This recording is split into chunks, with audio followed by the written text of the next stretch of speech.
Hello, you're welcome once again to our class, Industrial Relations, MBA 833. My name is Mac-Ozigbo. Today we're going to discuss the framework for discipline and disengagement of employees from organizations. Join me as we take a look at the organization's disciplinary system, which provides the necessary mechanisms by which management can keep employee conduct in line with the organization's requirements. Here we go. Here we are. Like I mentioned earlier, our topic for today is the framework for discipline and disengagement of employees from organizations. Discipline is derived from the Latin word disciplus, which means to learn. It is the same roots from which the word discipline is taken. So literally, discipline is a mode of life in accordance with certain rules and regulations. It is sort of self-control reflected in public actions. Taking a look at organizational discipline. Organizational discipline refers to the use of systematic procedure based on appropriate policy to ensure the orderly behavior of the employees. Hence, discipline is in organization is meant to promote good order and behavior by kind of enforcing acceptable standards of conduct. So you can see that organizational discipline is enforced. It is enforced. It's usually enforced probably with the use of appropriate measures such as sanctions, so encouraged by examples, or through appropriate motivation, so as to imbibe in the employees or organization members a kind of sense of appreciating what is fitting and proper. So it's important that we take note of that, and it's also normal. It's a normal human tendency to arrogate one's personal interest and personal idiosyncrasies to the need of the organizations. So it's not history.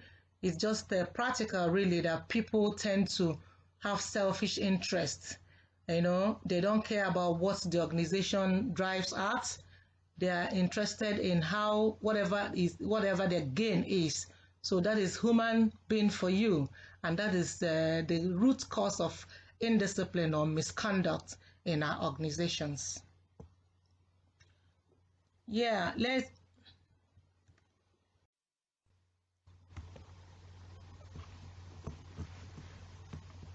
there are two types of discipline. We have the positive and negative. The positive discipline can also be referred to as constructive discipline, and or you can also say the self-imposed discipline, while the negative discipline we can refer to as coercive discipline. We'll get to that. Taking a look at this particular exhibit, you can see that it portrays positive discipline, whereby it involves a kind of creation of an atmosphere in the organization through rewards, through appreciation, incentive payments, promotion, constructive support, and so on. And this is to motivate employees to work willingly to accomplish the set goals. Positive discipline can also be referred to as the use of lay down procedures, systems and equipment in the workplace which are designed specifically so that the employees have no choice but to act in the desired manner to complete their tasks safely and successfully. Let me explain this with an example. If in an organization it is being laid down, in a factory, the machines are calibrated in such a way that, for instance, if you're not done with step 1, you can't go to the next step. In that case, nobody jumps any step. So you do it step after step. So you are now compelled to run the systematic way. You're now, you don't have a choice but you be disciplined over it. Another example we can find in establishments that have that check the lateness or the punctuality of their staff, whereby you clock in when you come in and you clock out when you leave. So these are a kind of a self-imposed discipline that we have in our workplace. Positive discipline actually reduces the need for personal supervision, to make employees conform to organizational rules, regulations, procedures, and standards. We also have evidences, that suggest that self-disciplined person tends to be a better worker than one who is not. So we can now see that discipline, when developed from within, leads to building up morale and esprit de corps. What do we mean by esprit de corps? A feeling of pride and mutual loyalty, usually shared by members of a group.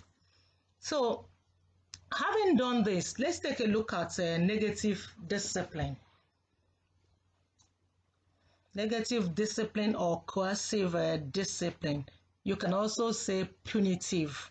What do you mean by coercive? It relates to something like using force or using threats, and when you say punitive, it's like, something inflicting or like, intended as punishment. So you can see how negative all these words sound. So it can also be called enforced discipline.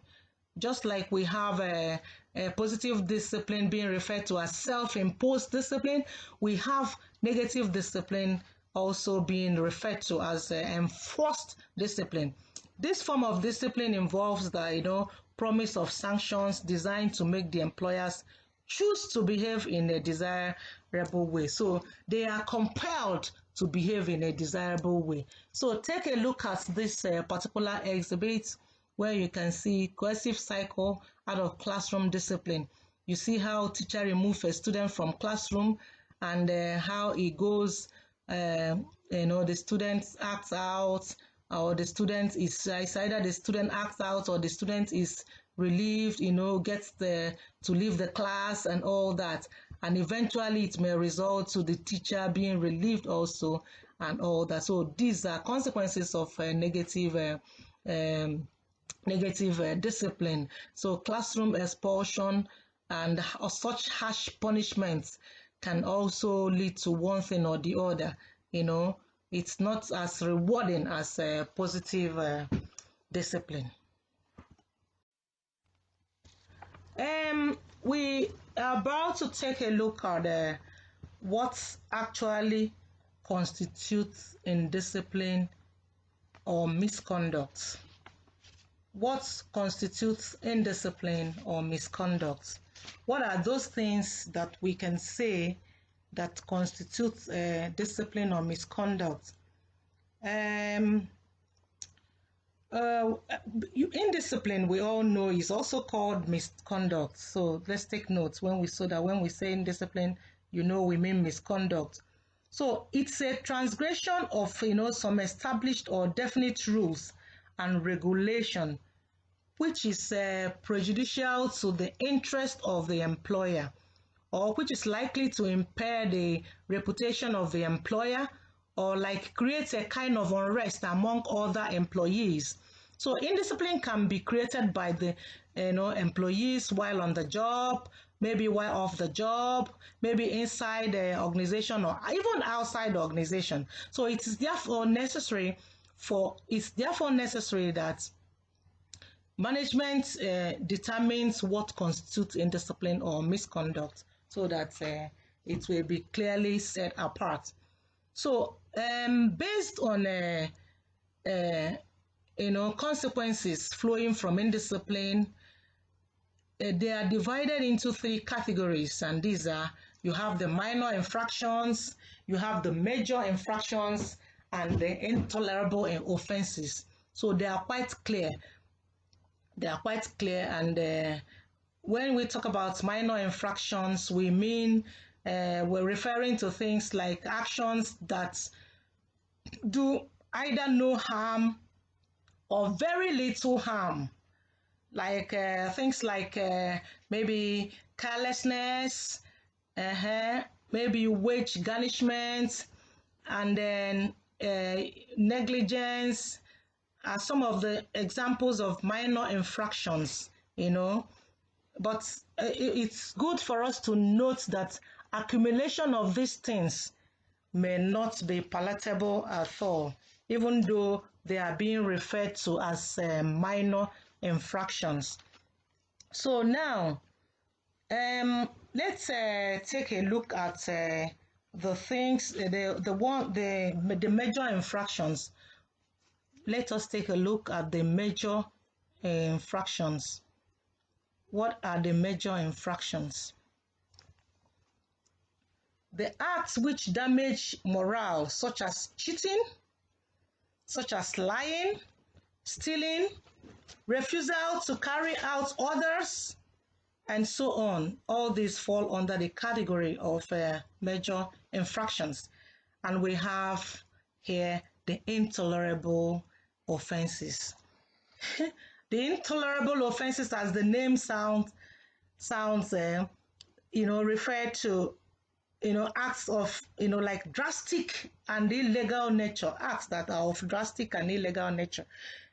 For example, you have offenses that, like threatening someone with the use of weapons, or the use of hard drugs on the job, or like fighting, smoking, especially at places where you have inflammables and combustibles, So these are intolerable offenses. You can take a look at this exhibit, whereby you see different types of infractions, and which, when put together, will always necessitate the disciplinary action from the organization.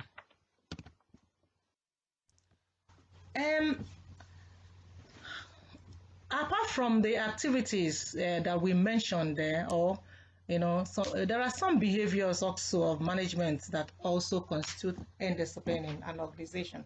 So it's not as if it's only the employees that are indisciplined. It's not as if it's only the employees that misconduct themselves in various manner.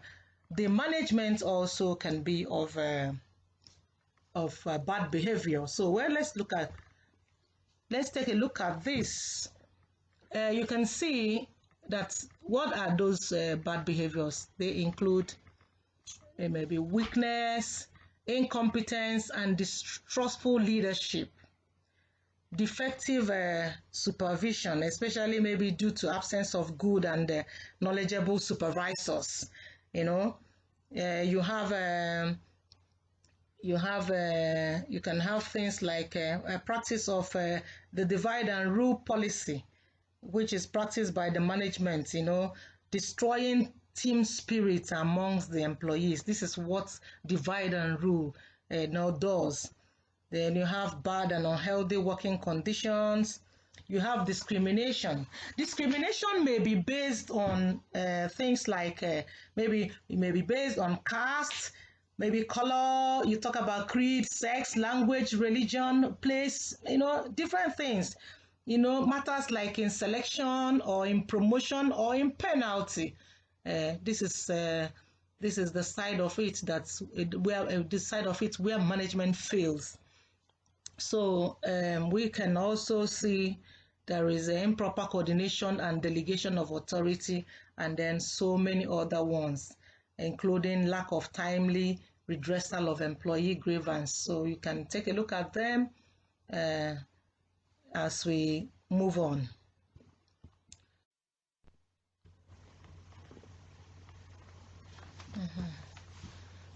Okay, the next thing we have here is disciplinary action on disciplinary problems. And we're taking on progressive discipline. you know. Actually, many organizations have accepted the ideal of progressive discipline because it provides, for an increase of the severity of the penalty with each offense. Let me explain this. Progressive discipline is of the opinion that it's not like probably if somebody has committed an offense today, it doesn't amount to probably dismissal. There is a progression that is allowed, and that progression is what we're about to describe now, or explain to you now. If somebody does something, the person may, if somebody commits an offense, the person may get, from what we have here, may get an informal talk, may get oral warning. The next may be written warning, followed by suspension. It could be demotion and dismissal. It varies from organization to organizations. Just like the pyramid we have here, you can see the person gets initially informal problem solving, dialogue, where you have next oral warning, written warning, suspension, discharge, and so on. So it's important that progressive discipline is carried out, but it depends actually. It doesn't really bother on the number of offenses, because one may commit an intolerable offense once and the person will be discharged. So it doesn't mean for every offense you commit. It depends on the nature of offense. We'll get to that. So now,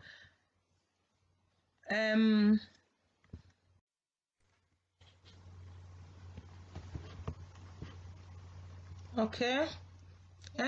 More often than not, imposing disciplinary action, tends to breed resentment, since it's an unpleasant experience. So the challenge is to apply the necessary disciplinary action so that it will be least resented by the employees.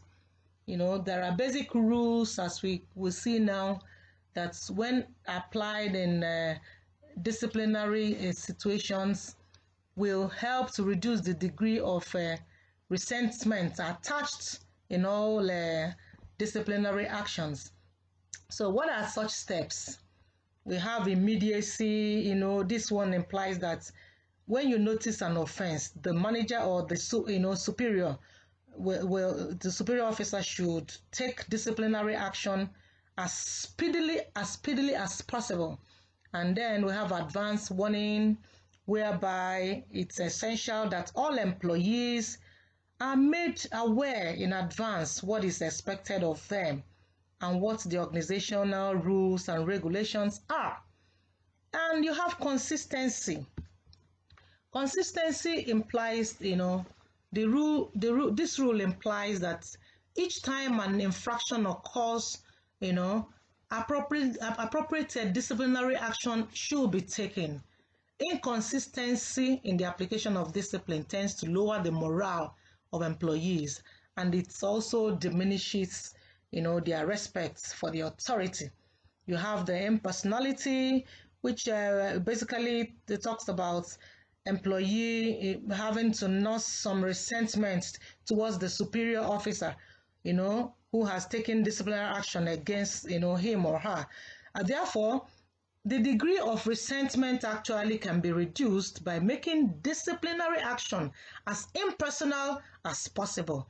And then finally, we have privacy, which is actually a general rule that disciplinary action should be taken in the private, in order to avoid the spread of conflict and the humiliation or, kind of humiliation that is involved, especially to the employee concerned. The only exception here is in a situation where the superior's authority is challenged directly and in public. So that's the only exception, as we can see. We have basic principles of fair dismissal. What are the basic principles of fair dismissal? the basic principles of fair dismissal, you have the substantive fairness, which actually relates, like as we can see, the reason for the dismissal. You consider the reason for the dismissal. Is it, it must be a fair reason. You know, in terms of common law, an employer does not have to give any reason whatsoever for, you know, dismissing an employee.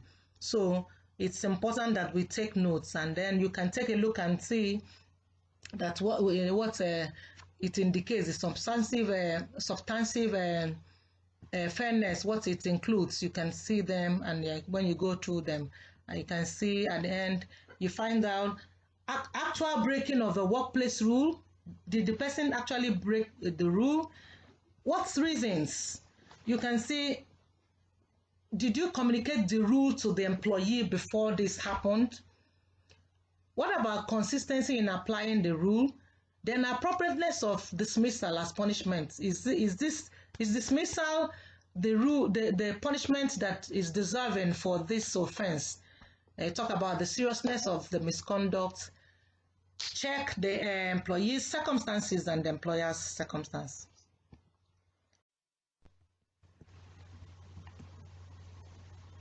So we can see here that procedural fairness, you know, has a lot to do with the way in which an employee is dismissed.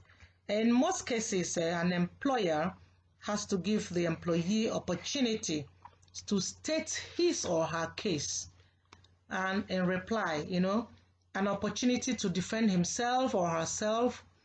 In other cases, employers have to consult employee representatives such as trade unions, and a dismissal has to be both substantively and procedurally fair to qualify as a fair dismissal. So the employer has to take a number of procedural steps before dismissing an employee for misconduct. All such steps are related to procedural fairness, essentially indicative of the fact that the employer must be given, I repeat, must be given emphasis, must be given a chance to defend himself or herself. So now let's also quickly talk about reasons for disengagement of employees. These are self-explanatory. You can see disengagement on ground of misconduct, for incapacity, on account of poor work performance, on account of ill health or injury, and for operational or business reasons. These are reasons why employees can get disengaged. We have seen that based on all we have discussed, you can appreciate the fact that discipline is very strategic to organizational operations, and more so, the two basic disciplinary approaches are very important in mounting checks and balances on the behavior and attitudes of the employees. You can also appreciate the fact that dismissal is an extreme disciplinary action that can be meted out to an employee in it's normally used as the last resort and in extreme cases. Hence, you have been introduced to such topical issues, in order to equip you with such knowledge of managing disciplinary cases in your own organizational setting. Thank you so much, and see you.